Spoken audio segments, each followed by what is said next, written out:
ലോകത്തിലെ പല ഭാഗങ്ങളിലും ഗെയിമിംഗ് ഒരു പ്രൊഫഷനായി തിരഞ്ഞെടുക്കുന്ന ഒരുപാട് ആളുകളുണ്ട്. അതിൻ്റെ പ്രധാന കാരണം ഇതിലൂടെ ലഭിക്കുന്ന ഭീമമായ വരുമാനം തന്നെയാണ്. ഇന്ത്യയിൽ ആദ്യമെല്ലാം ഈ മേഖലയെ വളരെ പുച്ഛത്തോടെയാണ് നോക്കിക്കണ്ടിരുന്നത്.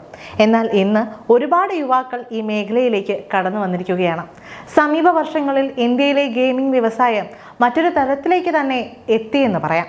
ഉപഭോഗത്തിലും ഉൽപാദനത്തിലും വർധനവുണ്ടായി. ഇന്ന് ധനസമ്പാദനത്തിനുള്ള ഏറ്റവും മികച്ച മാർഗമായി ഗെയിമുകൾ മാറിക്കഴിഞ്ഞുവെന്നാണ് റിപ്പോർട്ടുകളിൽ നിന്നും മനസ്സിലാകുന്നത്. പ്രശസ്ത ഗെയിമർമാരും സ്ട്രീമർമാരും ഇന്ന് ലാഭകരമായ ഡീലുകൾ നേടുന്നുവെന്നതാണ് യാഥാർത്ഥ്യം. സെറോദ സഹസ്ഥാപകൻ നിഖിൽ കാമത്തിന്റെ പോഡ്കാസ്റ്റായ WTF is gaming in India എപ്പിസോഡിൽ 8-ബിറ്റ് തഗിന്റെ സ്ഥാപകനായ അനിമേഷ് അഗർവാൾ ഇന്ത്യയിലെ ഗെയിമിംഗ് സാഹചര്യത്തെ വിശദീകരിക്കുന്നുണ്ട്.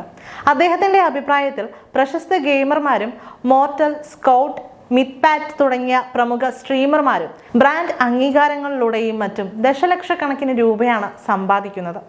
യൂട്യൂബ്, ഇൻസ്റ്റഗ്രാം പോലുള്ള സോഷ്യൽ മീഡിയ പ്ലാറ്റ്ഫോമുകളാണ് ഇവരുടെ പ്രധാന വരുമാന മാർഗം. ഇവർ ഇന്ത്യയിലെ പ്രൊഫഷണൽ ഗെയിമിംഗ് വ്യവസായത്തിന്റെ മുഖമുദ്രയായി മാറിക്കഴിഞ്ഞു. ഒരു രജിസ്റ്റർ ചെയ്ത സ്പോർട്സ് ടീമിനായി ഔദ്യോഗിക ടൂർണമെന്റുകൾ കളിക്കുന്ന ഉയർന്ന കഴിവുകളുള്ള ഒരു ഗെയിമർ പ്രതിവർഷം 30 മുതൽ 35 ലക്ഷം രൂപ വരെ സമ്പാദിക്കുന്നുവെന്ന് അനിമേഷ് അഗർവാൾ പറയുന്നു.